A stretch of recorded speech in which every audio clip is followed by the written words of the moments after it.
Alrighty, we're back for the attack here again. 95. I would call you Sleeveless Joe, but No, I'm comfortable tonight. there you got it. You're here with sleeves, so It's spring and I'm actually wearing sleeves. See, dressed appropriately. the only sense I make is no sense. So No, this is a really good one, man. We could have done any year in the '90s, like the last one we did, the Doom, 1990s Doom, which you said '95, and now it's like when I was looking at a lot of stuff, there's a lot of those albums that came out in '95. yeah, that's kind of what got me. I don't know why. I think we wanted to do a 90s thing for a while. And, the 90s are kind of, it's a weird time anyway for music, especially for metal. Mm-hmm. So I kind of wanted to pick what is kind of seen as like the most unsung year you can pick. Yeah. Where it's like, this is really the time when like metal's dead, heavy music is, not the dominant trend, not, something you think is really, really popular. And you know what? I had a blast I came up with so many, about 50 albums that I could talk about that I really, really think are great. And I think a really transitional time in music in general. No, it's a good word, because I was going to say it's like a transition, because if I were to pick one year where everything changed, not just in my opinion with music, but with me and the shit that I listened to, it would be 1995 for sure, because it was just, there were so many different albums that came out, that so many new bands that maybe they already had one or two albums out, but bands that I discovered at that time that really changed the trajectory of what I listened to. Sure.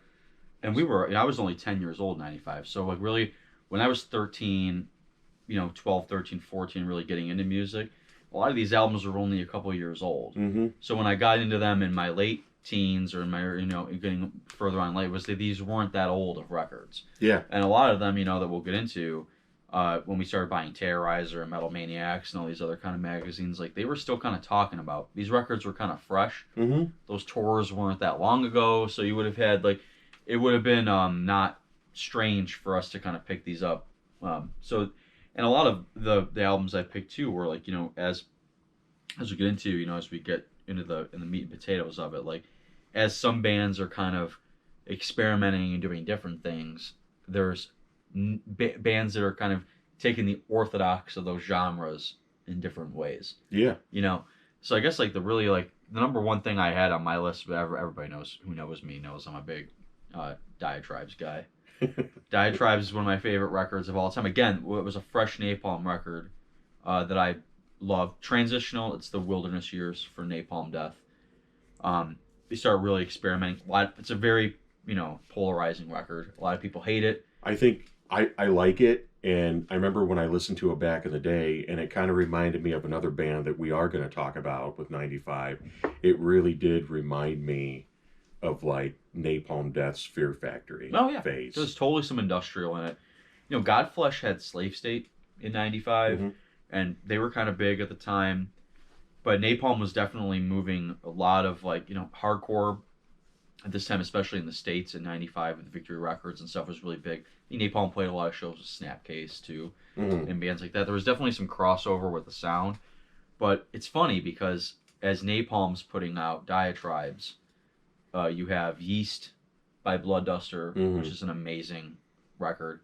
You have the Hemdale split with Exhumed, great Cleveland band. People are probably familiar with Hemdale. If not, you should be. Relapse. And then you have, Ars Destroyer from Sweden comes out with probably the quintessential grindcore, noisecore record in 95.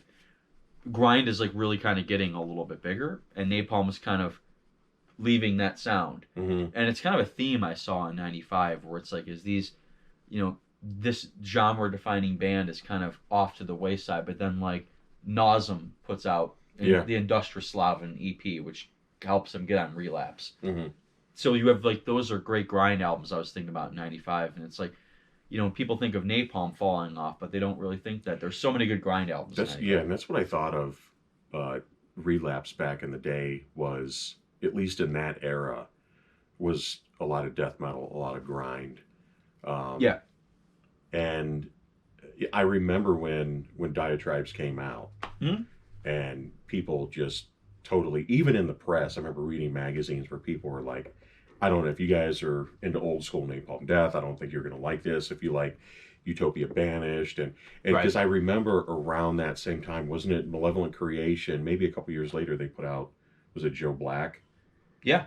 Was kind of Yeah, definitely. in the same vein. It seemed like some bands were doing that, and I never minded it, but I totally understood why.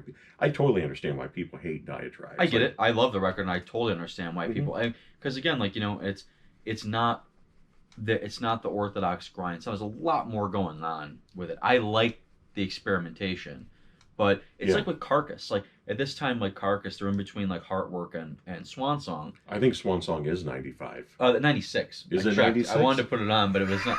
And I was gonna put it on because I had an album that I was I mentioned too is I mentioned it now is Chapter of Accidents by Dead Infection Mhm. is another like genre defining gore grind. It's like as Carcass is kind of doing the rock and roll kind of thing Mhm. and melodic death metal, which I know are going to get into some melodic albums. But Dead Infection kind of goes back and does that gore grind sound, and that becomes the next. As they're kind Mhm. of taking that.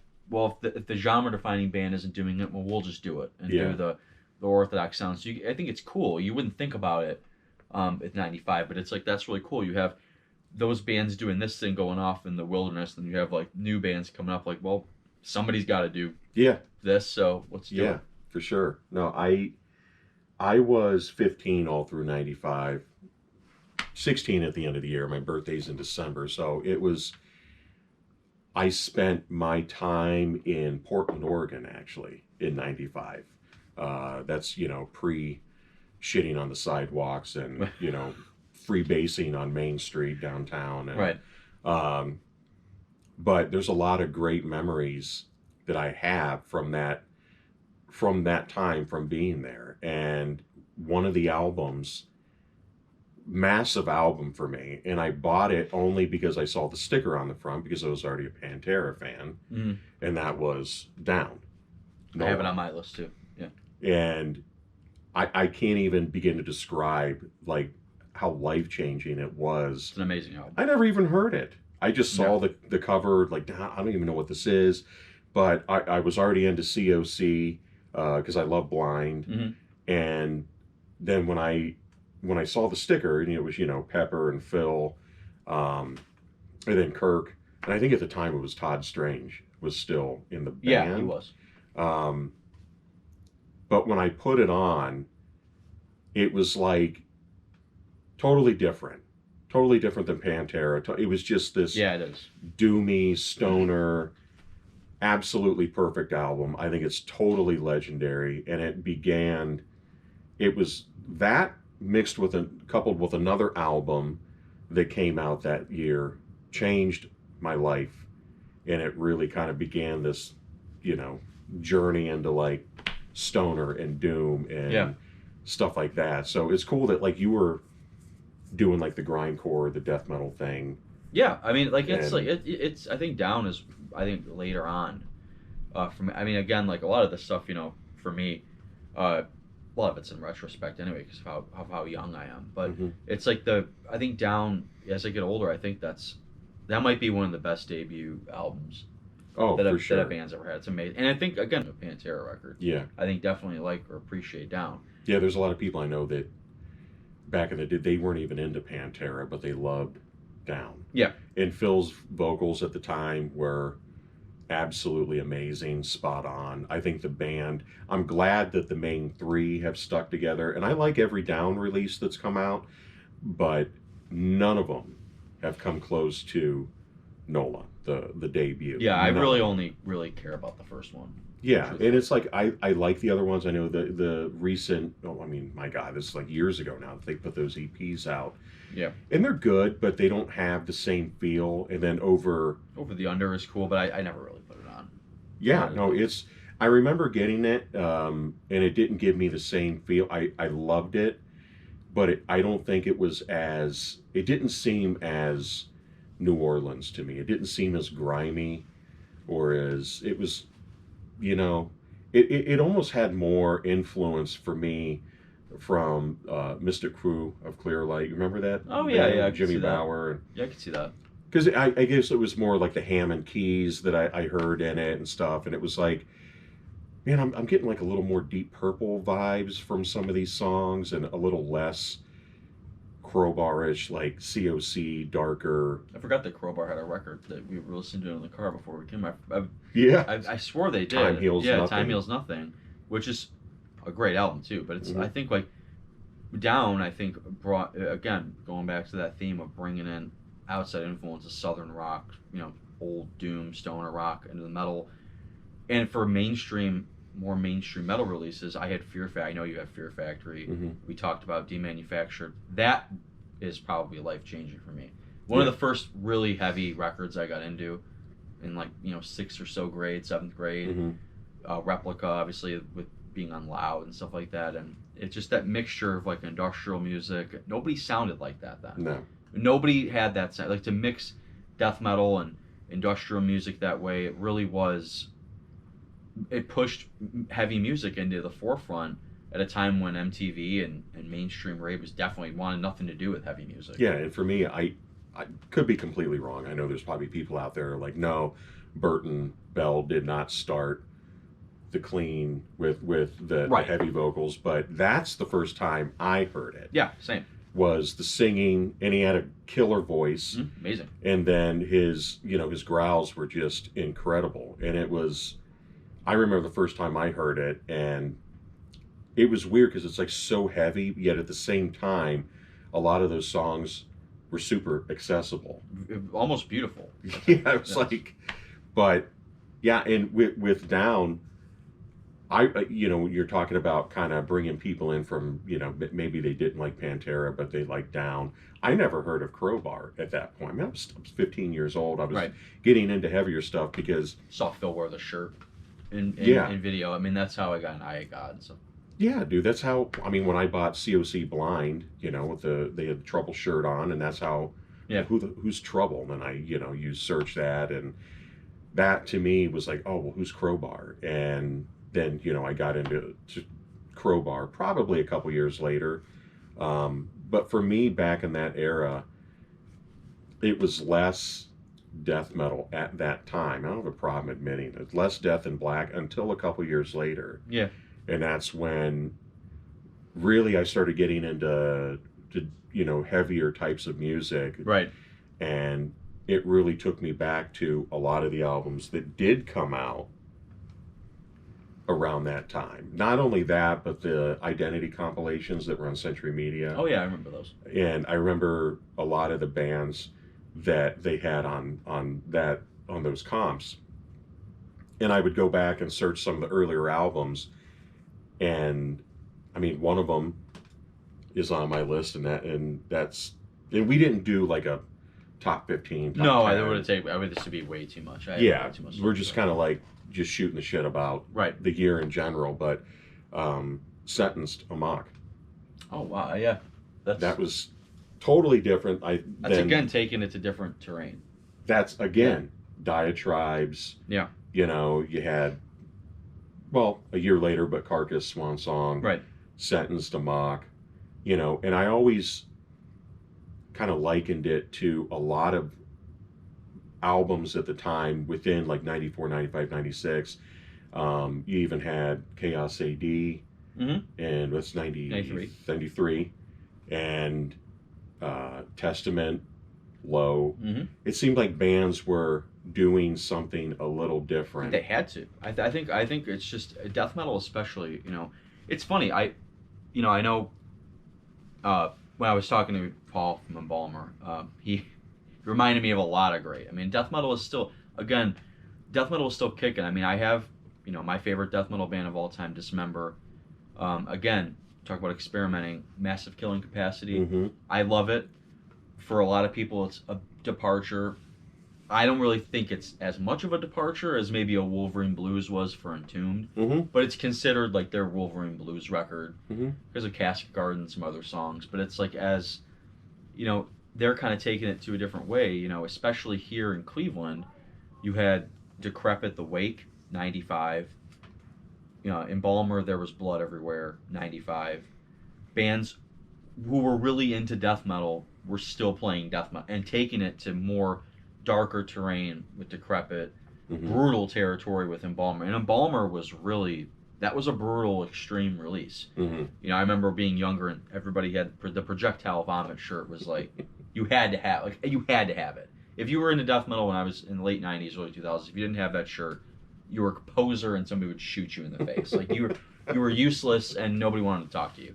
But it was gory, extreme, Dead from Germany. You know, comes out with you'll never know pleasure until you know like like the porno kind of territory. You know, bands are really getting really extreme because again the first that wave of death metal bands from the early '90s were kind of on the wayside a little bit.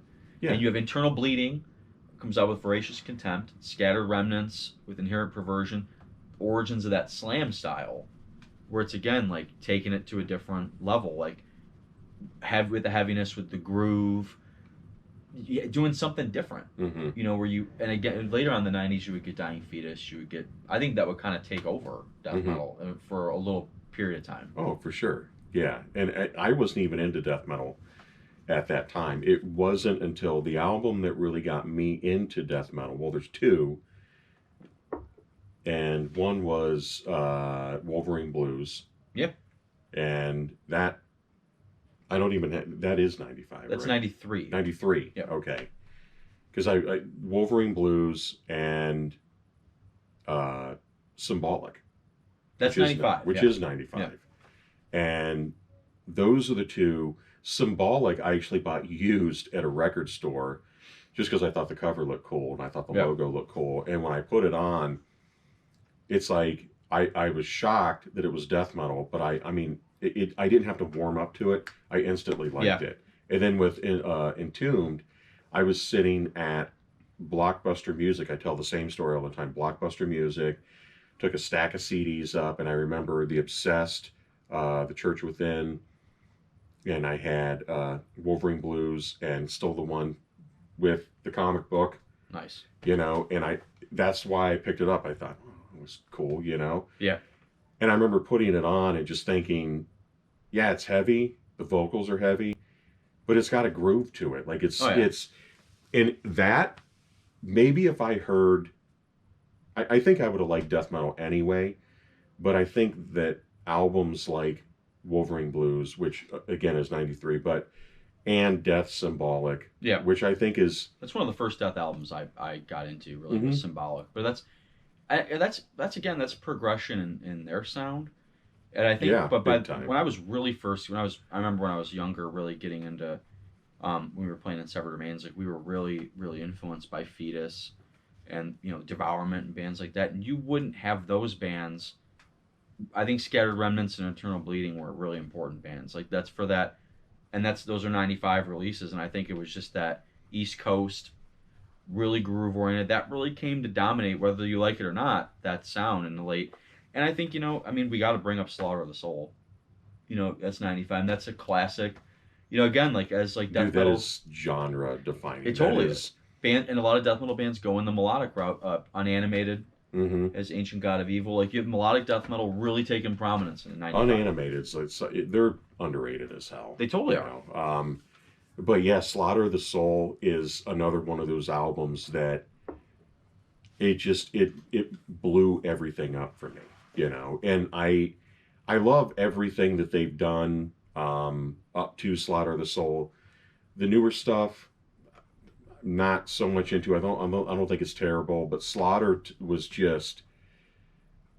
It was, dude. It not only did it influence so many other Swedish melodic or just, you know, melodic death metal bands, but I think so many metalcore bands, if it weren't for Slaughter of the Soul, metalcore to me just ripped off every riff from that album. And again, that was big later, you know, lays the groundwork at 95 for what would eventually would dominate the early 2000s. And that's another album that's different because it doesn't sound, it really doesn't, you know, like The Red in the Sky Is Ours and stuff. You can honestly, you could like Slaughter of the Soul, and I'm one of these people. I mean, I put on Red in the Sky Is Ours once in a while.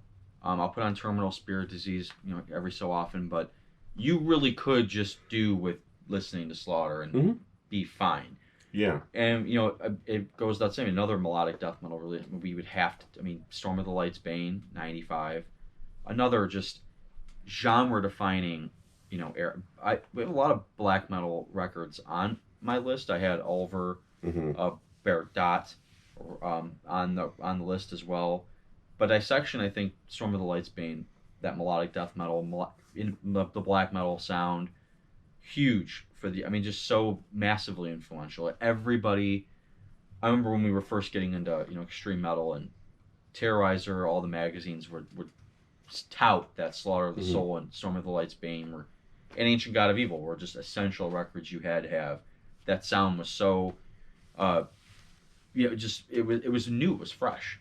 I remember back in it was the late '90s at that time, but when our buddy guy I consider to be a brother, Arnie, got me into a lot of this stuff. And Dissection, Storm of the Lightsbane, that was one of the albums that he put on. It was actually Slaughter of the Soul also that he got me into. And not only was it just the music that was killer, but it was like how much he was into it and just his antics and like, you know, he would throw it on and then he would watch me like listening to it. And, he was like singing the lyrics, and it brings back those memories. And especially when I heard Storm of the Lightsbane, again, I'd never really listened to stuff that was like that. Oh yeah. And I remember when that came on, I just thought, my God, dude, like it was just mind blowing. The melodic, just how melodic it was. I love the vocals. Yeah.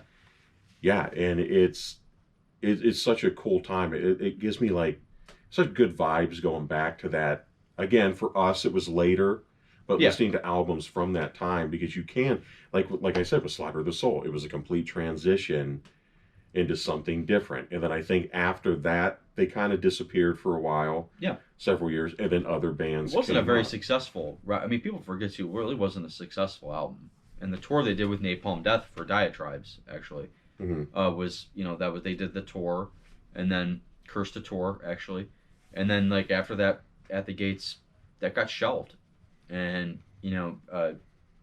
Dig from Earache and Al Dawson are famous for saying that it wasn't until the metalcore bands kind of revived it.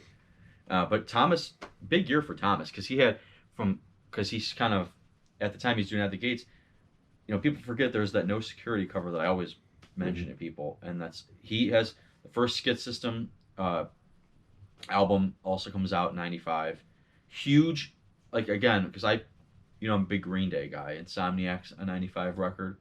That's something that shocks me. I love that's one of my favorite albums ever is Insomniac. Really? It's great. It's a great album. And that's where punk is so mainstream. That's as mainstream as you can get. Mm-hmm. And how we talked about how as bands are kind of getting more accessible, you have bands kind of going to the roots, and in Sweden you had the first Dysphere, the Soul Scars, and you have the first Skid System, which is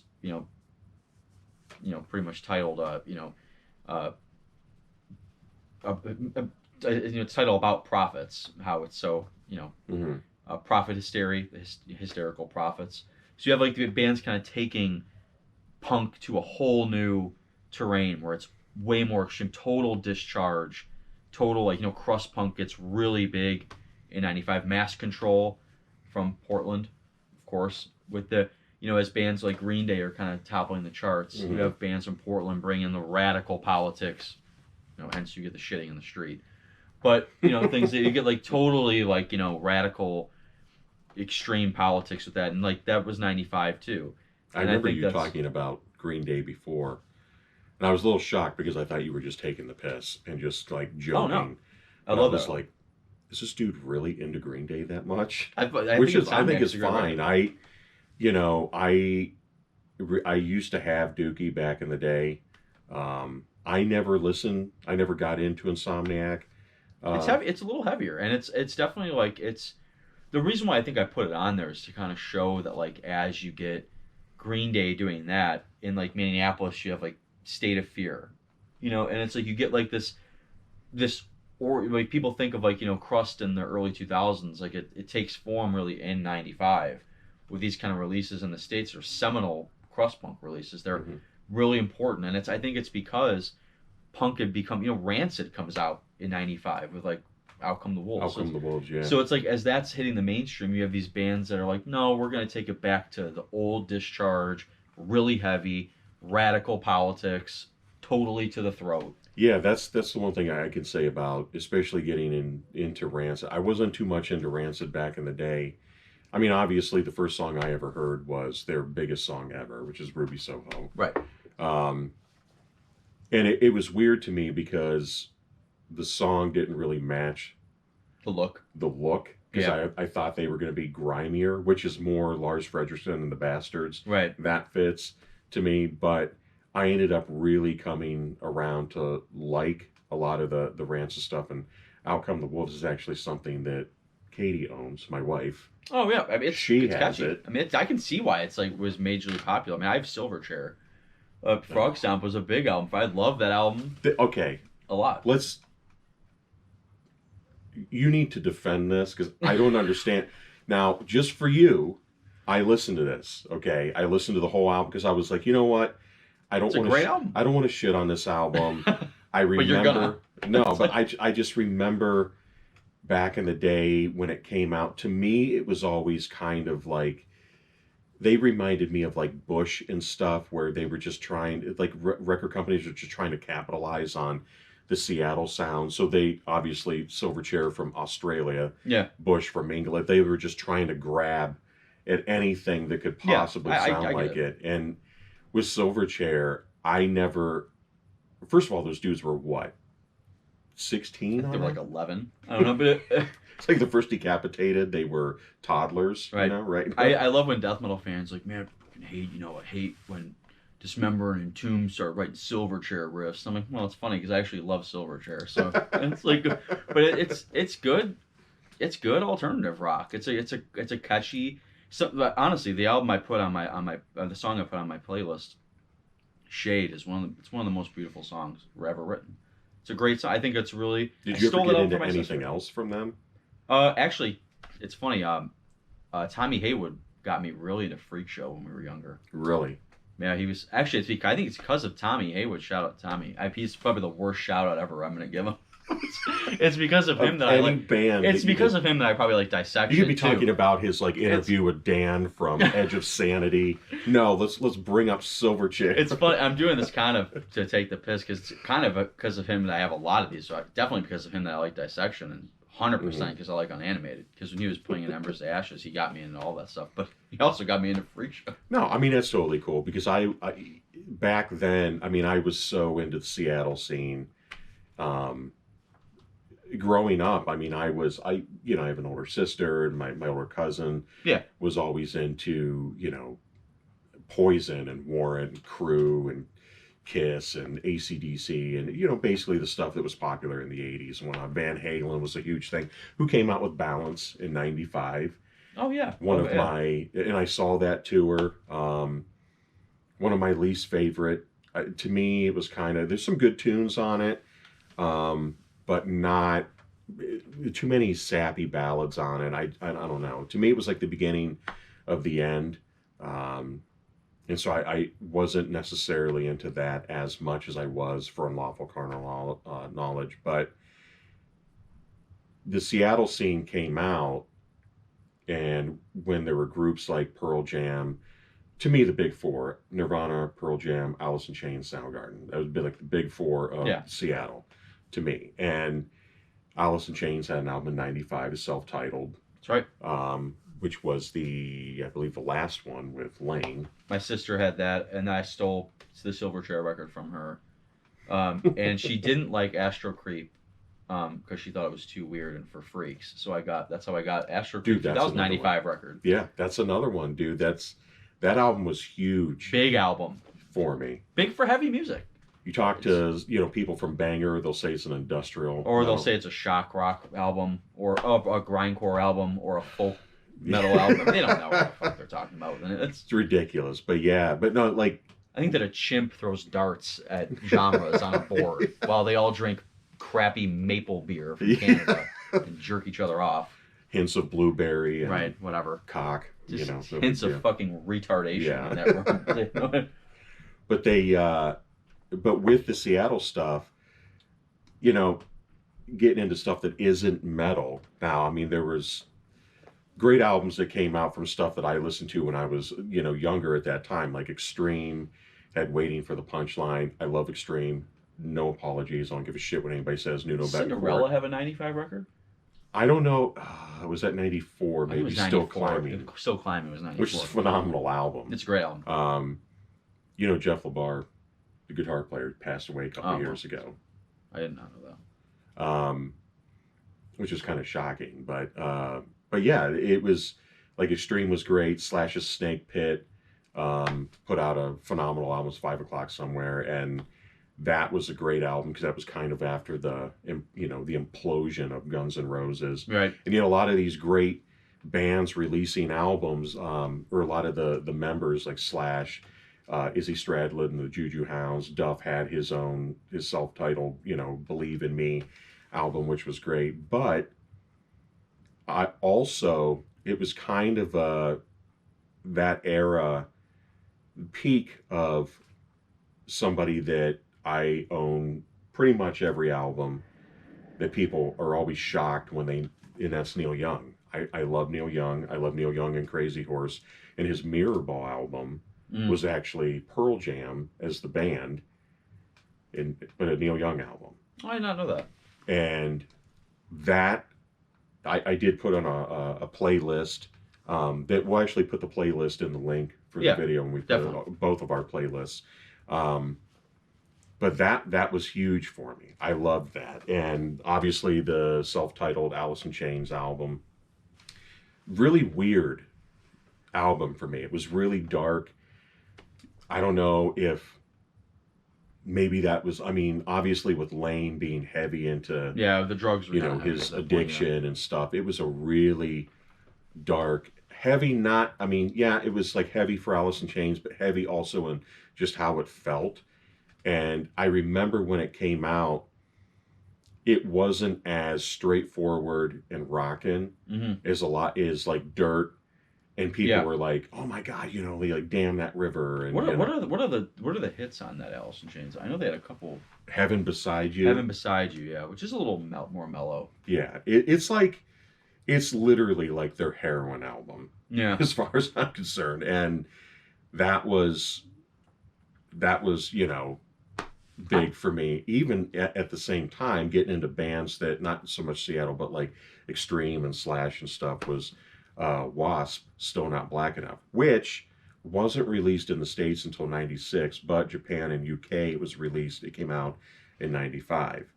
And to me, that was the last of the era of Blackie really writing some great stuff. I'm a Wasp fanatic. It's a end of that. I think that hard rock kind of rave that they had. It was, because the next album after that industrial. was Kill Fuck Die, which is like their 9 Inch Nails. It seems like 9 Inch Nails had that effect on a few bands.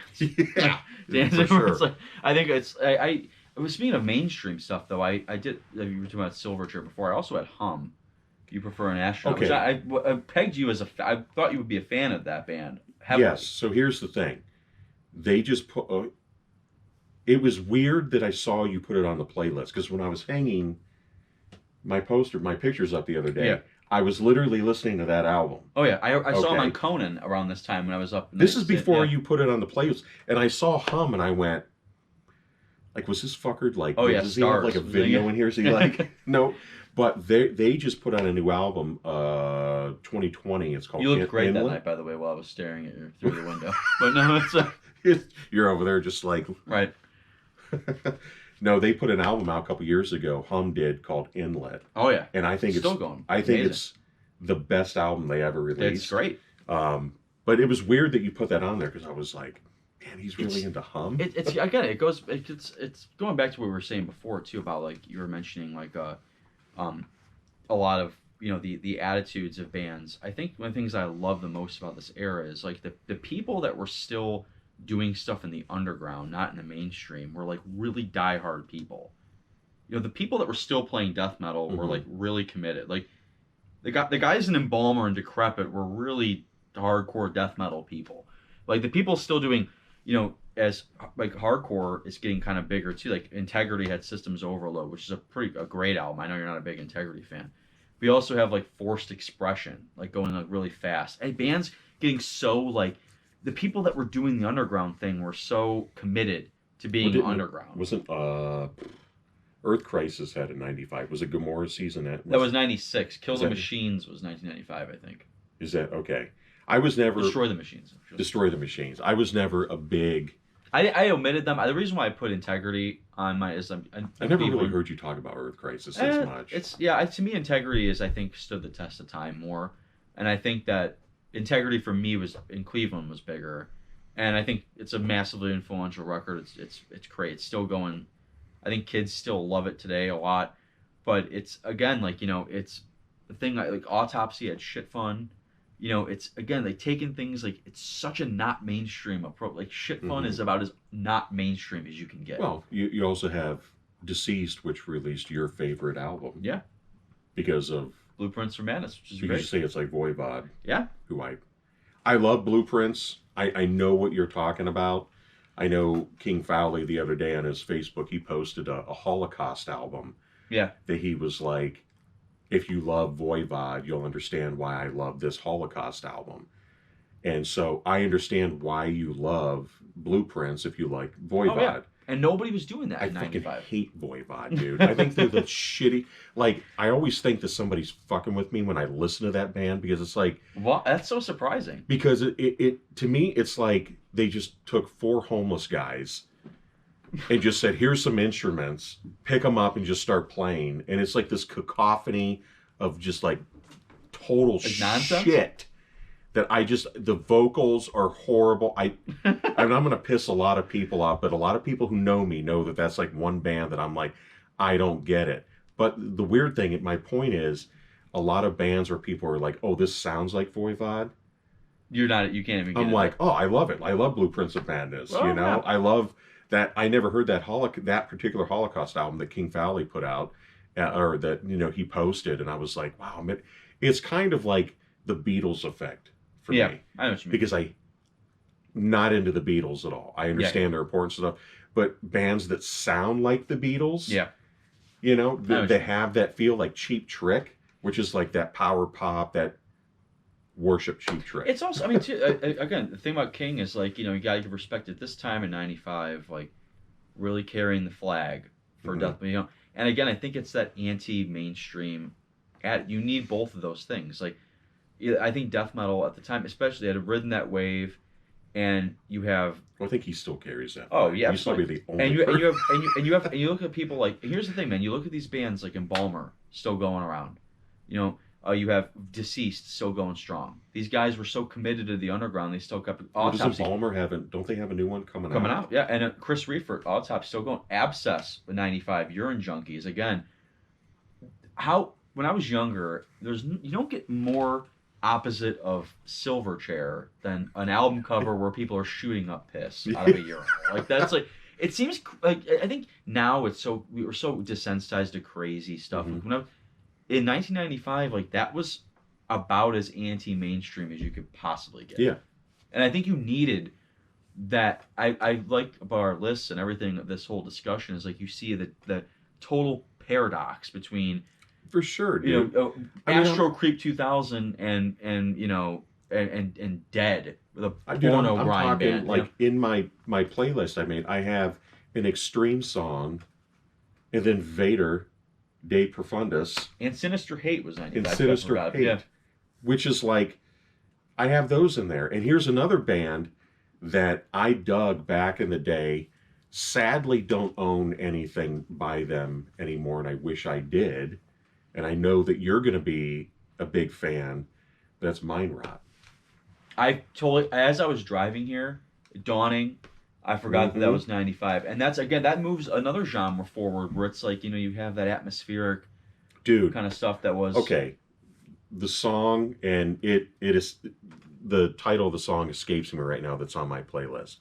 but the whole, like the first 4.5 minutes of that song sound like Fields of the Nephilim to me, and then Yeah. it just busts into like it's super atmospheric, and then it just busts into like that mind rot sound. But I remember, A band that started as a death metal band too, that kind of moved yeah, that forward. and then turned into, I think maybe one of the guys went to Morgion, right? Yeah, yeah, from Orange County. Yeah, which is even more atmospheric, and I Yeah. love both bands. But Mind Rot, I think Mind Rot was always a little more stripped down, I think, Hmm. than Morgan was. But that's like, I think that's again another one of those.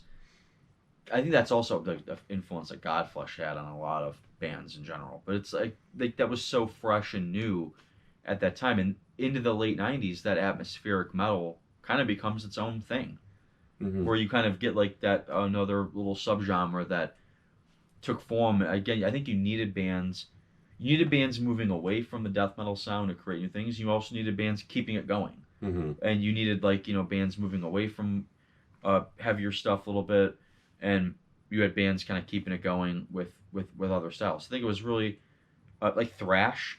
Uh, the only thing I had that was kind of close, it was Motorhead had Sacrifice, which I think is a better thrashing record than a lot of thrash metal bands were doing in That '95. So was, yeah, dude. I'm like looking at my list. I don't even. I'm sure I'm sure there's a thrash album yeah, probably somewhere that I think excel in terms of crossover. I think they had an album, but I don't remember the album that came out in '95. I can't remember the name of it, but it's definitely Motorhead's well, most thrashy Tankard had record. the Yeah, Tankard, I think, and yeah, Sodom, Masquerade and Blood came out, which is a fucking it's awesome actually album. really good. Yeah, Yeah, now that I think of it. Um, but yeah, thrash to me at that time, it was more death metal, black metal. I don't think thrash really made a resurgence until, even though Testament was still kind of going, and they didn't really bounce back until The Gathering. Testament, I think during this time with Low and Gathering era, like into the The mid late '90s, demonic. they're getting a little more extreme metal, into their kind of. I think extreme metal's really kind of taken shape more in the '90s. Mm-hmm.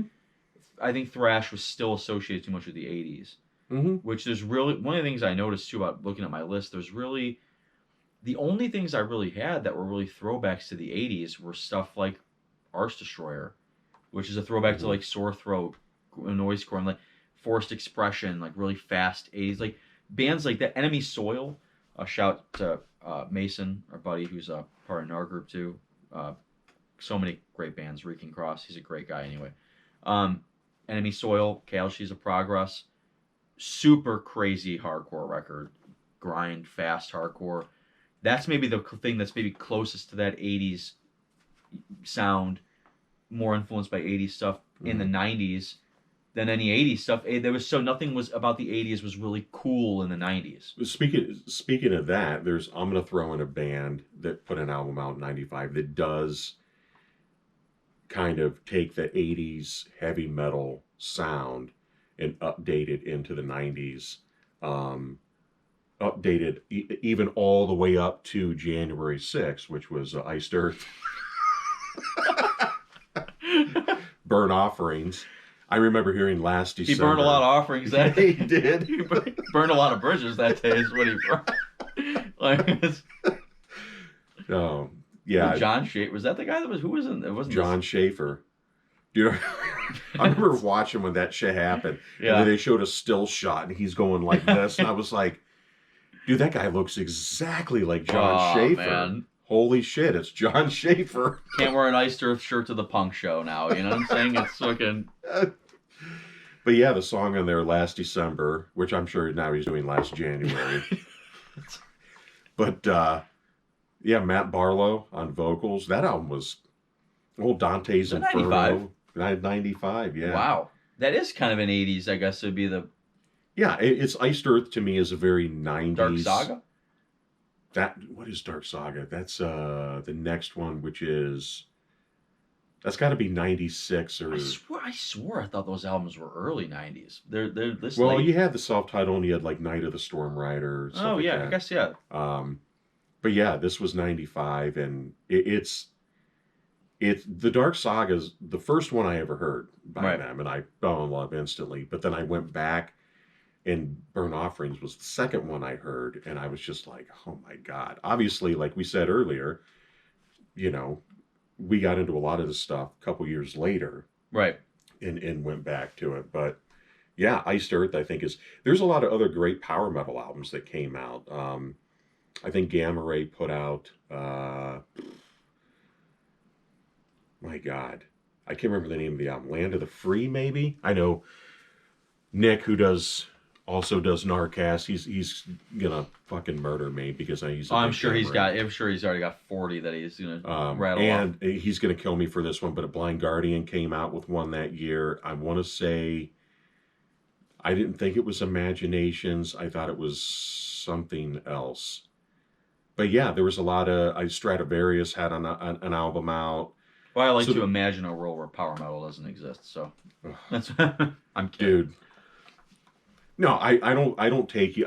I never peg you as a guy who would ever listen to at least more modern power metal. I think a lot of the '80s stuff that you would be into just because it's like more '80s metal. Yeah, I like. Oh yeah, I like some stuff that's kind of toes that. I like Jag Panzer, but that's like 80s metal to me. I don't really consider that like Yeah, no, for sure. the 90s power metal. I never really. I like Blind Guardian a little bit. You don't like like puffy shirts and Yeah. I mean, symphonies and. yeah. It took me a it's while to kinda get into it. I think Gravedigger put out, I want to say Heart of Darkness. I think that was 95. That's one, Chris Boltondahl, the vocalist. I'm gonna Dude, get some it death took me- threat from some guy in Germany. That's like you don't know. People were making great power metal in '95. Dude, Piece of Gravedigger took me years to get into because I love the music. But Chris Boltondahl's vocals, he sounds like fucking Miss Piggy, okay? And a buddy of mine he had, he always bought Gravedigger albums, put them on, and I'm like, oh, music's killer, music. And then he would start singing. I'm like, Jesus Christ, it sounds like Miss Piggy yelling at Kermit, dude. John Like, Schaefer's gonna put out an album called Gravedigger. It's gonna have Hillary Clinton on the front. The John Schaefer jokes are never gonna die. Oh. But it's. But I guess that makes sense because I mean, like it's you have to move. I think as classic metal was kind of a definitely not mainstream, and I guess one of the most anti-mainstream things you can do in '95 is make classic metal really. Other than Iced Earth, it was, and again, there were other U.S. bands at the time that were coming out with albums, but the big push was European power metal at that time. That was now Stradivarius had albums before that. I think their first one was probably '89 or something. Gamma Ray was born out of Halloween. Mhm. Halloween was still putting albums out. Gravedigger from Germany, Halloween from Germany, Gamma Ray, So there were a lot of albums. I think Tad Morose had an album that came out possibly. Morgana Le Fay, which is like one of my Great. favorite. Actually, I do like Morgana Le Fay a lot. Yeah, dude, fucking killer band. Yeah, and I can understand why because it's not Black Mark. Right. Yeah. So I mean, anything on Black. Yeah, Mark they're a Boards. Black Mark band. Yeah. So it's like, I think it was it Sanctified or The Secret Doctrine, or I can't remember the album that came out, but that was another killer push of like that classic metal, that power metal that was getting bigger and bigger. I think it really depends on like where you come up to, because I mean, by what you get into when you're in your formative years. Because I have a couple other albums. Speaking of like going back to the death metal thing, like I had, Repulsive Conception by Broken Hope, and Gradually Melted by Deeds of Flesh. By the time I was younger, when I was really getting into death metal, those are moving death metal into that brutal territory. Mm-hmm. Brutal death metal becoming a newer kind of thing that really influenced me. It takes shape in '95. Like you have Who's the guy from Broken Hope that died? Was it Joe Tasek. Okay, yeah. Yeah, but it's that was a super ultra guttural. Looking back, I mean, these albums still hold up for me a lot. Mm-hmm. That style, I think, got really something I moved away from a little bit. Sculpture of the Dead may have What been do you think? Did it 95, 96 by Derange. I think Paul would correct me. did I that think it was scene 96. just? The reason I'm asking this because I'm gonna get into a scene that I think that I think has been oversaturated for a long time. But do you think that kind of brutal death? It seemed like if you look back now, there were 8 million bands that came out Yeah. that were trying to like ape, you know, Deeds of Flesh. And Oh yeah, definitely. Fetus. you know who had an album that came out in '95? If you like brutal death metal, it's Christian. Yeah, that's right. And I actually it's Black Forest, whichever one it was called, with the black and red cover. Mm-hmm. The name escapes me right now, but yeah, but it was one of those ones that went that we were talking about mentioning. Like I think, and again, that's really Order from Chaos also had a record, the war metal thing. Mm-hmm. So it's kind of takes shape. I think Deeds though, especially, and that Broken Hope record, really just pushed that into new terrain. I mean, death metal had at that time in '95. That was really extreme to have that kind of ultra guttural, that super technical sound was new. Now it's kind of been so done, but at the time, I mean, what else can you really do? You had to get more extreme than. Yeah, but I think if you stick with the bands from that old guard, you know, like even with bands, I mean, like Broken Hope, Skinless, Yeah. Deeds of Flesh. Now, who was? God, I was just reading this like a couple weeks ago. Wasn't the dude from Deeds? Isn't he the one that started Unique? Yeah, Eric. Yeah, and he died. He died. Yeah. Yeah, Okay. a few years ago. And that was Unique Leader that he Yeah. started, right? Okay. He was a great dude, and that's why I mean, he was really. That was a very formative, like when I was younger and really getting into extreme stuff, and as we got really into death metal, like that was massive for us. And Deeds was as big for me and those as you know. It's hard to imagine like it's great that I have Dismember and Deeds on there because like I said, death metal fan, like those were equally as important. Mm-hmm. You know, it's I understand why older death metal guys maybe don't care about Deeds as much, but for somebody my age, like that was big. Like that was nuts. Mm-hmm. Like they were so like they pushed that genre forward. They did something new with it that I think it's hard to do that now. It's hard to like do new stuff. It's hard to think, but in '95, like seeing Jacoby, you know, they were crazy. Like they were so. It was that cannibal sound, but it was taken to the next level. You know, and did something completely different with it. You have to give them props whether you dig it or not. You know, it's moving the genre in a different place. Well, I kind of piggybacking off of that. What I was getting to was it's kind of like there was an album that came out in '95. Anybody that knows me knows that this, along with Down Nola, this really changed my life. But I think the scene that it helped create, also with another band that had an album in '95, Fu Manchu had Daredevil in '95, and which I know you're such a huge fan of Fu Manchu. But Fu Manchu came from a hardcore punk band, which was Virulence. Yeah, Virulence. That's right. But and that's Monster Magnet, Dopes to Infinity, changed everything about how I viewed music, and it was this like life-changing moment where I was, and I know it's kind of cliche, I'm saying it over and over again, but I remember sitting down watching MTV. It was like probably 2 or 3 in the morning. Can't even remember I don't know if it was like Alternative Nation or 120 minutes. I don't think it was 120 minutes because that was more of like an 80s alternative type thing. The bald guy hosts that. Matt Pinfield. I can't remember if it was him. But I remember just sitting there watching. It was like one of those nights where, you know, my buddies and I, we would all hang out. And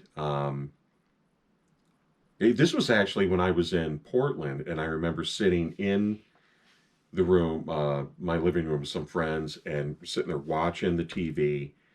And this came on, and it was Negasonic Teenage Warhead. And everything on MTV at that time, everything, you know, even mainstream stuff, I didn't really hate a lot of it. But to me, it was starting to get a little more generic, you know. Yeah, like, you're a little older than I am too, so you probably definitely saw how, you know, it was a little more contrived. You know, for me, it was like Red Hot Chili Peppers went from Blood Sugar Sex Magic to One Hot Minute. I love One Hot Minute, and that's 95. You like One Hot? It's the only Red Hot Chili Peppers album I can stomach. That's the one with Dave Navarro, yeah, My friends, it's great. It's the only Red Hot Chili Peppers. I almost put it on there, but I didn't want to talk about Red Hot Chili Peppers until you brought them up, because I can't stand them. You know how I feel about people know how I feel about sorry Rocky. People know how I feel about California anyway. I feel like Mother Earth is pushing that hellhole further away from where into the middle of Well, nowhere where it belongs. to me, But everything from Blood, Sugar, Sex, Magic back right, is like they are as quintessential to California music to me as Jane's Addiction, as Motley Crue, right, as Van Halen. sure. That's what they are to me. One Hot Minute, they did that roller coaster. It's not with it. Oh yeah, on the Beavis and Butthead sounds. I think that's a cool album. No, it is a cool album. I just wasn't so much into that. But hearing all stuff like that, and then hearing Negasonic Teenage Warhead, I thought these guys don't look like people that would be famous. They didn't have the look. No, they didn't. Bunch of stoners, vocally and lyrically, which I would put Dave Windorf up next to that guy right there. Oh wow, in terms of it's a big company. And if Phil Lynott, those two are at the top. When it comes to lyrics and just how clever they write, and I was hooked. I was instantly hooked. I didn't get into that. I didn't get into Monster Magnet until Power Trip, which is with funny Space Lord. Yeah, and with the tour with Rob Zombie. It's funny that White Zombie puts out this album in '95, and then Monster Magnet. It's interesting that Monster Magnet, in a few years' time, gets that Rob Zombie push. Helped them immensely. I mean, that's how I had no idea who they even were, and I think they can maybe kind of argue they were maybe like a one-hit wonder, not a mainstream level. I grew up loving. I went back later on, and I Monster Magnet. Love Monster Magnet. Yeah. I mean, I think they would be considered that just because that was really, even though Negasonic was on MTV, I heard it here and there on the radio back in the day, but Space Lord was really their one hit. Now, the interesting thing is they've put out albums, before and after. and since, and it's, I think they put out better albums since and before.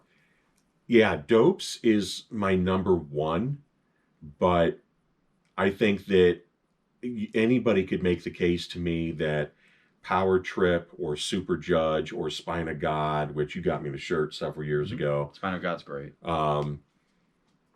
Even up to Monolithic Baby and the newest studio album, which was Mindfucker, not A Better Dystopia, which is a cover album, which is still killer in its own right. It does some great tracks on it. But even Mindfucker is like this kind of throwback to, it's got that like the Hawkwind influence in it, but also this big Detroit MC5 feel to me.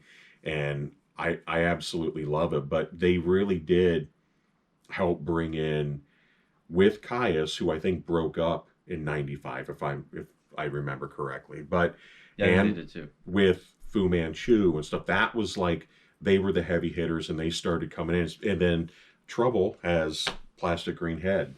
Yeah, the only closest thing I had to any of that was Carnival Bazaar. I got Carnival Bazaar too. It's weird because we did the Doom one, and I didn't want to put a lot of the Doom stuff because it's like Die Healing. Yeah, Paradise Lost, Draconian Times, like all this. We kind of already covered the importance of the Doom stuff. Anathema, the Silent Enigma. Right. So it's like, but with Trouble, Plastic Green Head really started to like mold me into the main stuff that I listen to now, which is like stoner and doom and stuff. But the scene, I think in the late 90s, early 2000s, that was really it. And then it just got completely ridiculous. And it's been ridiculous for a long time. Fu Manchu's still putting out some amazing albums. Nebula and Atomic Bitchwax that I just saw a couple weekends ago with, my brother Jason. And our buddy Jacob Brockman, he was out there. He showed up. Who would shoot me if I didn't talk about State of Fear tonight and Mass Control like I did? So I got the press guy. But yeah, it was like, so there's still bands. Lowrider put an album out a couple years ago, first one that they did in like 20 years.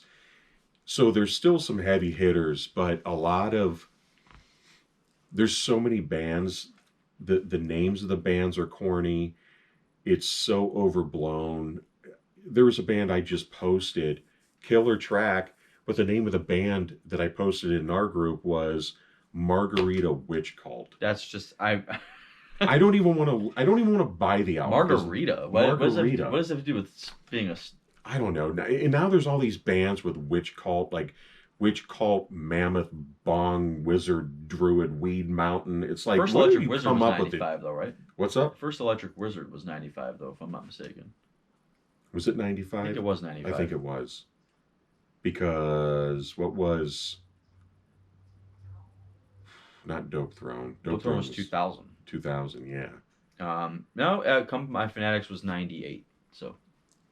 So was it 90? You don't was like 95. the first one, do you? Or Not really. That's why I didn't really. But I mean, if you're going to talk about stoner, it's not really even. It's more traditional doom, I guess. But I love it. But yeah, dude, that stuff was coming out that totally kind of set me on that path. So like that was for me like what that Brutal Death, a Gore Grind or whatever was for you. Was I mean, before like grime, I mean, like definitely like it's just like I think.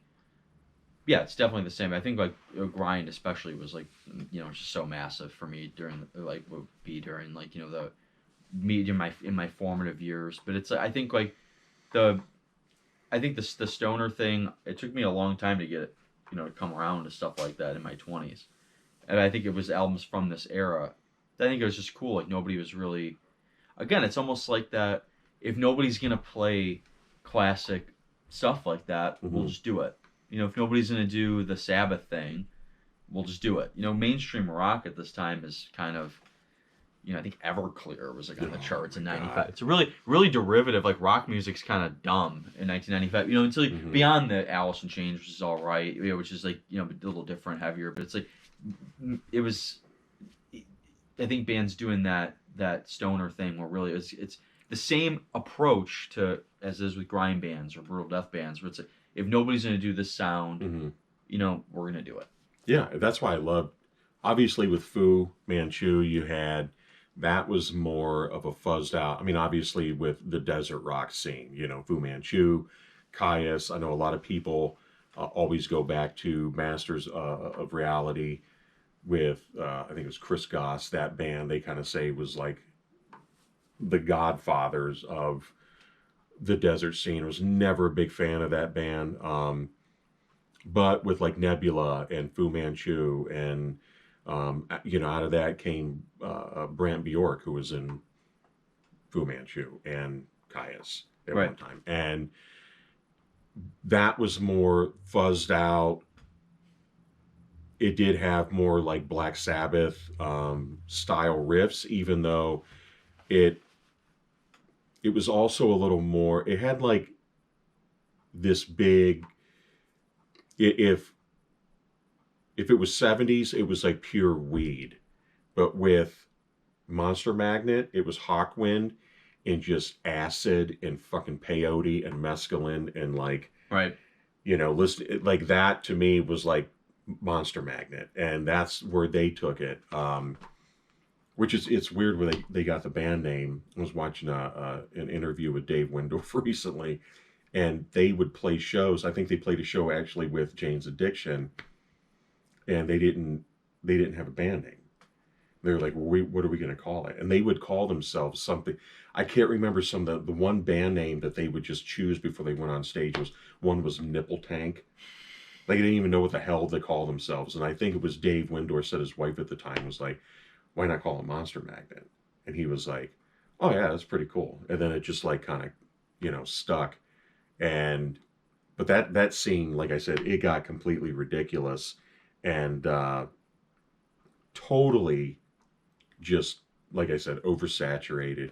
And I kind of feel like maybe, did that happen for you with Gore Grind? And I think it's not, I think anything can kind of get like derivative. I think the Brutal Death thing definitely did for me. But I think grind, I still obviously I'm in a Gore Grind band now. Tape just came out today. $5. I don't know yet. Inflation, probably 7. But like that's I still everything I had I still pretty much love. Like I never really got. I think as I get older, like the classic stuff that I think I still love, I still can get into. Nowadays, there's 10 billion bands and all these subgenres. Back in these days, there weren't so many.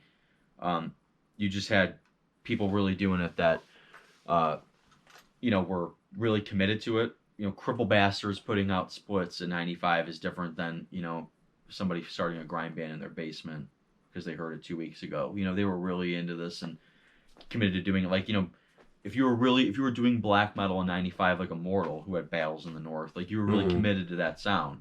And I think you really can hear the commitment in this time to bands that they're committed to sounds.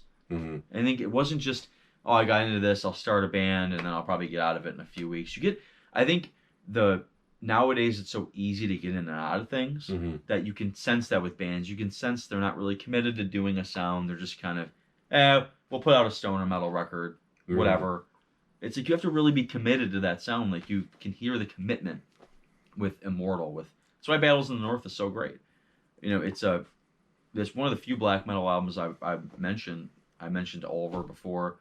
Dissection, you can consider black metal, but I think Immortal. I think it really was the band that throughout the '90s and the 2000s. I think there's a reason why they went head and shoulders above a lot of those bands. They were really super committed to that sound. Yeah, no, for sure. And I think another band, it's a band I wrote down, which is one of my favorite bands of all time. That was Moonspell with Wolfheart. I knew you were gonna. I knew you were gonna. Was '95. I mean, the song Alma Mater. Great song. First song I heard, and the album is a little different from the album previous, which is great. I think it's just God, I can't remember the name of the goddamn album, but Under the Moonspell. I don't know why I kept thinking it was something else. But and then Irreligious, which came after, which I think it was '96, was the first one I ever heard. So, and I heard that when I lived in Portland, because I remember seeing in Rip magazine, there was an ad for Irreligious, and I can't remember what it was saying. It was like, Europe's answer to Typo Negative or whatever. Oh, wow. Right. And I was kind of like, I mean, I was a huge Typo Negative fan just because of Bloody Kisses. And then '96 is when October Rust came out. So that's the first. Irreligious was the first one I got into. Then I went back and heard Wolfheart, and then when I heard Alma Mater, that hooked me, and that's a great album. Yeah, that is a cool album. Absolutely phenomenal, and that's a band who really stuck to a sound. Now they kind of they may deviate a little here and there from album to album, but it still has that same vibe to it, even all the way up to Hermitage, which was the newest one that they did, which I thought was a phenomenal album as well. But Wolfheart sounds like nothing else, and nothing sounds like Wolfheart to me. Yeah, they're a really interesting band. Not a lot of I wouldn't even. It's still kind of a hard band to categorize. Mm-hmm. Like I don't really. I hear some elements of black metal, death, but they're a band I totally did not pay attention to almost until I really think when I became friends with you is when I really kind of checked them out. Yeah, well, there's like that. Here's another band that kind of, well, I should say, stuck to a style for the longest time before I think the lead singer became a fucking hipster goof, and that was Opeth. Oh yeah, with Orchid coming out, and I love Orchid. I love Morning Rise, My Arms, Your Hearse. I mean, I really love everything they did up to. I try to avoid things that remind me of Anthony Bielo. So that's one of those things. But he was a big Opeth fan. I love Opeth until they put out the one album that I know I have it, and I never listened to it. It's Heritage. Yeah. That's the first one that I was like, oh my God, they kind of went in a 70s prog, he did no more. Opeth, Opeth was a big, all joking aside, like they were a pretty big band into the end of the 90s to the 2000s. So, again, that fits in with the theme of '95 kind of being that that time when these things kind of germinate. Mm-hmm. And say what you want about Opeth, but by in a few years' time, it would be a massive big band with a sound that was pretty influential for a lot of bands, Yeah, for sure. especially European bands. And I love Orchid and Morning Rise, but they don't sound. They really did get big on like Blackwater Park, Yeah. and Still Life. I think those are the albums that really catapulted them. But Orchid, to me, I mean, just back in the day, seeing it in the record store with the orchid on the front, Right. and then the logo that I was like, it kind of looks medieval a little bit, kind of like Victorian. I don't Black know. metal-y almost.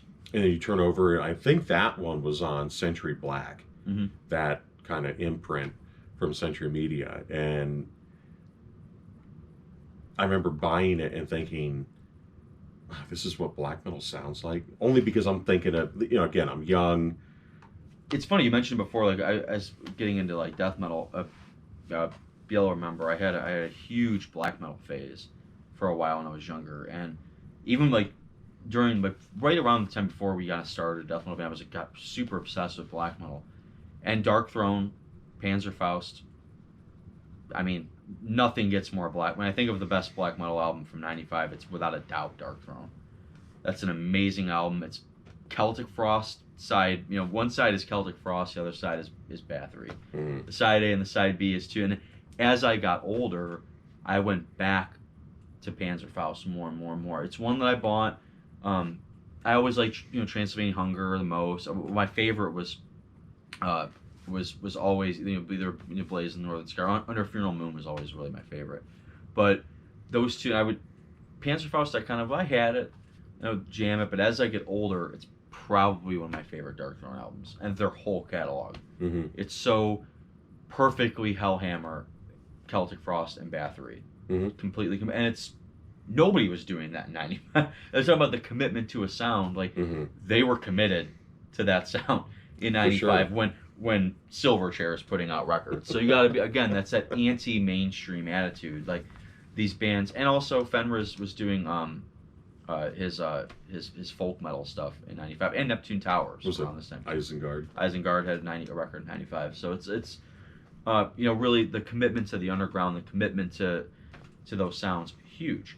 You would, without those people doing that, I think what people take for granted with that with extreme. Well, it's crazy to think going back to that era and bands that we listened to back then. It's nuts that 28 years later, a lot of these bands still exist. They're Mm-hmm. still going. I mean, arguably, Opeth is bigger than they've ever been. Yeah. Vader's still growing strong, putting out albums. I think they're really consistent. I mean, like Yeah. that's I think Sinister Hate was one that's consistent. Sinister's still releasing albums. I don't know so much how the newer. I have one of the newer it's ones. cool. It's just It sounds good. yeah. Obviously, Monster Magnet's still putting out stuff. At the Gates back Autopsy's together. still going strong. Yeah. Well, Autopsy to me is. It sounds exactly, but I mean, it's like you can love shit dog a band that just they get cryogenically frozen, and they just go back to the. They've become, because of that, the greatest U.S. death metal I bands, agree. as far as I'm concerned. I mean, Yeah. it's like, as much as I think Covenant, Morbid Angel is my favorite death metal album of all time, every time I say that, I'm like, yeah, but you know what? Neither of us are mentioning Domination either. This whole time we've been talking. Okay, here's why. You got to mention it. I'll let you go because I have no hot take on Domination. It can fuck off for all I care. So Covenant, and when I was with Arnie last weekend, we went and saw Tim Ripper Owens at the Empire here in Akron, and I was listening to Covenant, and obviously it's something that he was into long before me, and we were listening to God of Emptiness. That song just happened to pop on, and I was like, he looked at me and he was like, dude, this album is so good. He was like, it sounds great. The playing is insane. He was like, this is like the pinnacle of death metal. And I said, well, what do you think about Domination? Mm-hmm.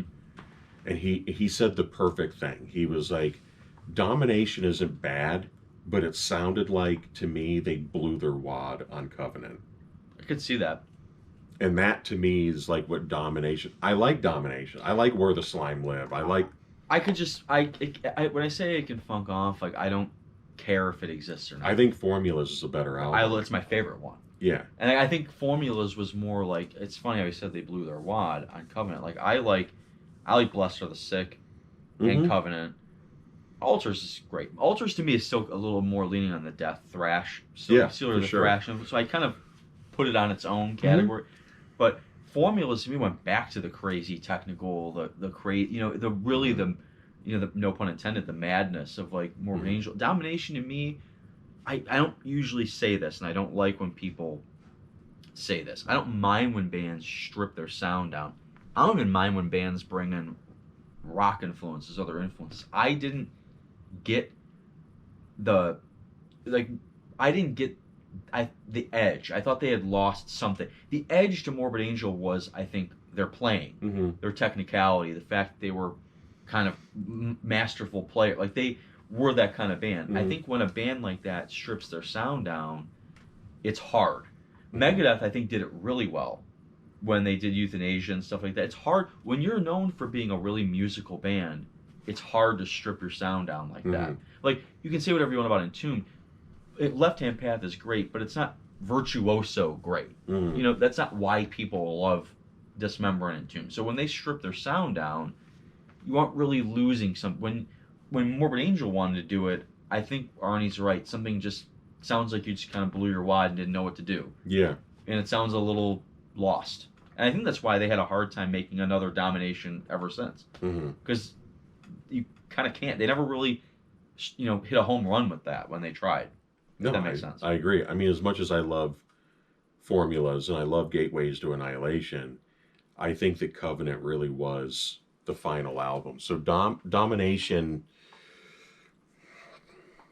it's just like there. It's like you said, you could just fuck off, like whatever. Yeah. It's not anywhere near my favorite if we're talking about the alphabet of Morbid Angel albums, because A, B, C, D. I think as far as mainstream death metal bands go, finally get to bring it up, Once Upon the Cross is probably one of my favorite Deicide albums. That's a good album. And that's 95. And it's funny that, like, for a mainstream death metal band, the reason I'm saying mainstream, I think, like, Autopsy is one of my favorite of all time, but they were definitely not a bigger known death. And actually, it's after the Shit Fund that they did the tour and broke up. I mean, Autopsy was not... The reason why I mentioned them before is the extremity of their content, taking death metal along with other bands like Dead I mentioned before and Embalmer, like New Terrain. But Deicide, for a more mainstream death metal band, that's probably one of their strongest releases. It's awesome. Yeah, for sure. I think that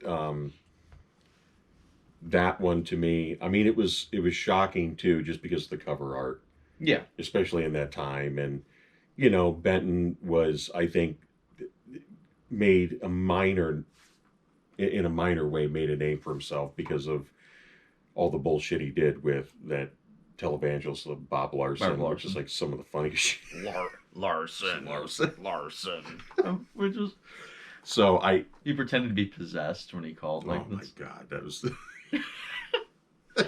Which, by the way, we have to say, if you really want to, if you're ever in the Cleveland area and you want the doppelganger for Glenn Benton, it is Don from Thou Shalt Not. Looks exactly like Glenn Benton. It's literally like he's slowly turning into him, I think, as time goes on. It looks exactly like him. Does he have the... But I tell you, he needs one, because he looks just... burn one on his forehead. But... Once Upon the Cross is and great, a good band. man. You should check out Thou Shalt Not. Yeah. No, that don't they have a new album that came out? Or they're working on new stuff now, and my buddy Kid is also in the band now too. So really cool guys, check them out. But DSI Once Upon the Cross, they would get really mad if I didn't bring up Once Upon the Cross. I shit on Domination, which I don't know how Don is gonna feel. He might, I don't know. I haven't heard a lot of Morbid Angel guys say that they love. That's like the one album I either hear like Covenant, Formulas, I then never met a it's kinda like Domination lover. Heretic. I don't know if people who like love it. Maybe there are people that It's like Heretic. Like you talk about Heretic, Morbid Angel, and people are like, "Eh, I could take it or leave it." And then everything after that, especially I know that Kingdoms Disdained is like their return or whatever the hell. yeah, sure. I'm not really into it. It just sounded like one massive song to me, and then the one song title, it just made me laugh. It was like Piles of Little Arms. I don't know why. I just thought that was kind of goofy. I also could be remiss, since we're talking about maybe more bigger death metal bands too. Pierce from Within, 1995. Again, going back to a band that took the sound to. I mentioned Scattered Remnants earlier, and Internal Bleeding, keeping the brutal thing and moving that. But the godfathers of that style, and Pierce from Within is, if you like brutal death metal, if you like technical death metal, about as close to perfect as you're gonna get. Like Pierce from Within is great. Arguably, a lot of people, Effigy is usually considered the best, but Pierced is usually a close second for a lot of people. Sure. For their best album, and it's amazing. Again, that massively influential for what would be the next that wave of death metal in the into the 90s. Whereas I think Once Upon the Cross, great album, but I think that as far as like, I think I would say Pierce from Within more important album, because it influenced so many other bands in the next coming years. Whereas I think Once Upon the Cross is just a great Deicide album. You know, but so I think that's really the kind of dropped off after that. What was the album? Serpents of the Light, I don't mind. That's right, Serpents of Light, and then it was Incinerate Him. Incinerate Him, yeah. And then In Torment in Hell. That was just. Once Upon the Cross is probably the last great. Yeah, to me, it was the last great. The last one was really good too, though. A couple albums ago. Yeah, that's because he's got a new band. I think younger dudes. It sounded great still when we saw him last time. Other than vocals. But you left me a couple messages on the phone. It sounds like he's just it's kind of just not even phoning it. You never know what you're gonna get with Glenn, where he really wants to go full on, or if he just wants to. I don't. It just kind of mumbles like a muppet, you know. It kind of gets lazy with it. But Steve Ostheim still sounds like a beast. Oh, he's amazing, and Glenn is. I was just talking to Arnie about this. We watched on a podcast. Is it Robert Garza or something? It's the guy from Suicide Silence, I guess, who I don't listen to, but he's got a podcast and he has some cool people on. Like he had, Dino from Fear Factory was on there, but he had Glenn Benton on, and it was actually a really good interview. And Glenn was talking about the Hoffman brothers, right? And he was like, all they got to say is two words for the shit that they did. That's it, too, which was, I'm sorry. But he was like, they'll never fucking do it. And he came off as being pretty chill, He's a little older. He's older now. Yeah, you calm down. It's really funny about the Hoffman brothers, though, because when they left Deicide and then they went back and did Amon, which is Deicide. Right. So they took that and they did whatever that, I can't remember the name of the album. Is it Liars in Wait or? Yeah, I believe so.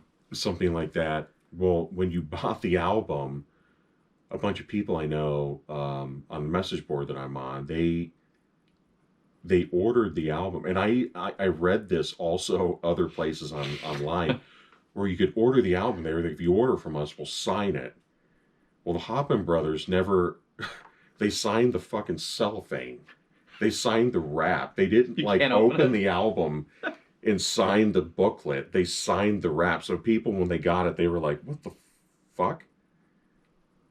Oh, like. You can't play it. Yeah. They open it and ruin the fucking wrap, but Once Upon the Cross is a great album. I completely forgot that came out in 95. That's another band that kind of the old guard, they kept putting albums out, but kind of, there were other bands coming up at that time that I think overshadowed them. And it really still wasn't committed to a sound. I mean, like, it goes back to still the commitment to the... Yeah. But definitely kind of kept... They're actually doing a new album again. I think they're in the process of writing it right now. But this is a really stupid question. What was 6 Feet Under Haunted? Is that 95? Haunted is 95. Is it 95? Yep. Somebody had to bring it up. That's it. I think this is where a lot of the older guys are gonna check out. Probably stop it right now. I just wonder. I don't despise it. It's just it's hard to. It's the most. I'll say this. It's the most political way I can say it. It's 100% the most digestible and palatable 6 Feet Under album. Mm-hmm. Arguably the only one. Because I'm convinced at this point he's not serious about making it. Like he's fucking with people. He's been fucking with people for a long time. Like I think he just fucks with people. He's like the Sam Kinison of music. He's just he is. He's like the Bob Marley of death metal he's with his with dreads people. all the way, and he just sounds like shit. Yeah. I don't understand. Like, can people not take him aside? Like, where the fuck is Terry Butler? Can he not grab that dude and just say, "Look, I love you, but you're done, dude. Your voice is." That was probably, that had to be a bigger record. I mean, 6 Feet Under was, somebody's buying it. Like that's the thing. Somebody's buying it. I mean, they're like the ICP of death metal. That's like the greatest comparison I can give, and I'll leave it at that with 6 Feet Under. But they did, they're just like if. I hate to say it, but if there was like a parody, if somebody had like a parody of what a death metal band is, it would be 6 Feet Under. I'm really happy that Scatter Remnants put out an album in '95, and so because again, it's like you think of that style. I mean, I think that the people again that were really committed to playing death metal were, I think Chris Barnes and people like that were moving to different terrain, and thankfully we had Decrepit putting out the weight. You know what I'm saying? Somebody had to keep it in perspective. You don't think he was flying the flag? Something tells me that Chris Dora and Matt Sorg weren't too big on the Haunted by 6 Feet Under. They own every Graveyard Classics. Could be. I'm not. I think if I ever went down and saw those guys and I could see the red in the face like a tomato when the album comes. I know Paul from Balmer has a really funny story he likes to tell where he famously rode his bike around and threw pieces of the CD out and around, like he was so angry. What, Haunted? Yeah. Because it's, again, I think it's hard to think of, but I like the super underground bands were really, they were diehards, and if Malevolent Creation put out Eternal, which is a great album. I would say another U.S. that to me, Eternal's like a Once Upon the Cross. It's just a good solid Malevolent Creation album, like a Sinister Hate. I think it's probably the most infamous of all the Malevolent Creation albums. We'll leave it at that. Well, who's the? I think it's because of what Phil Fasciana is. He's still in the band. I know they're doing a new album. Great. I think Malevolent Creation's great. I think it's an amazing album. I think I think Eternal's great. I think they even Malevolent, I think, kind of influenced that more brutal sound too. To some degree. I think they're owed some credit to that, keeping death metal kind of going and straightforward through the 90s when a lot of bands were kind of going in different directions or kind of falling off or breaking up. And Malevolent was still kind of doing that. I think they only knew one speed. That's kind of like what they're kind of known for, and it works. Consistency, a little bit of technicality, not too much. Look, I almost throw them in the Suffo boat, like kind of bands that kind of for that style. So definitely respect Eternal is a great album, way better than the fucking Haunted. But I would say, What's the one song in the? Was it the Lycanthropy? yeah, there's.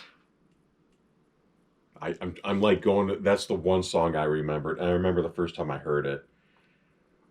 I just thought this is like if AC/DC played death metal. It's so simple. It's like so generic.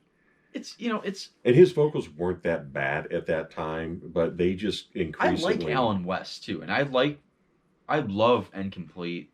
I love it's. I The Haunted isn't. It's Well, not. there's a song on Warpath and Obituary Back from the Dead Yeah, that's like I'll exactly the same. I'll even go so far as to be like, Haunted. I don't. If it's on, I'm not. I'm not upset. But I'm not. I don't really go out of my way to spin the first 6 feet under. I mean, there's so much better, even death metal. There's so much better stuff out. It's probably been a good 15 years since I've even heard. If it would have been a one-off record, oh, I think it would have been fine. I think it would have been fine. I think they just, I don't know what's going on. I mean, I can't begin to tackle what goes on in Chris Barnes' head. Especially when he's buying soccer mom Porsches. Remember that commercial I showed you? Where he goes down there to buy a used Porsche, but it's like a soccer mom Porsche. And at the end, he's like, "Come get your car." It's probably I wonder often. It's gotta be a troll. It has to be. But if it is, somebody's buying it. But we covered a lot of terrain on this. Yeah, totally. I mean, I wouldn't mind doing this for almost every year because I think it's great to kind of go back and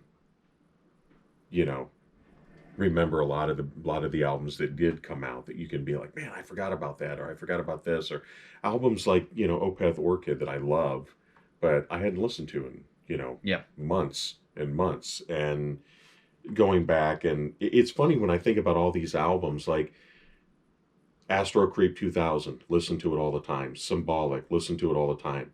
Carnival Bazaar, Orchid, Storm of the Lights, Bane, Dopes to Infinity, Nola, De Profundis, Slaughter of the Soul. I listen to all these albums a lot regularly. Yeah. So it's like I don't think you ever hear 95 being talked about being it was like a massive year for metal or for music, but it really is. When you put the albums down and you list them and you start putting them like in a playlist and Dark stuff Tranquility, the gallery, 95, Lunar Strain by In Flames. Seen melodic stuff, 95. Shout out Hanky Force on Subterranean. I'm sorry, not Lunar Strain. Subterranean was 95. Shout out to Hanky. So it's a lot of good stuff, and it's just a year that you wouldn't think of it being a big metal year. It's kind of like the mid 90s. It's like the early 90s are great, but it's like the mid 90s kind of start a different. I think it's when the underground started getting bigger. Then obviously we talked about like Europe and the power metal scene, I think started exploding around that time. And I don't know, man. I think that we could probably do a 2000 and come up with as many great easily. I've always wanted to do a stoner rock one about that early scene from the early days up to like the late 90s, because we were talking about earlier about how just oversaturated and boring it got until recently.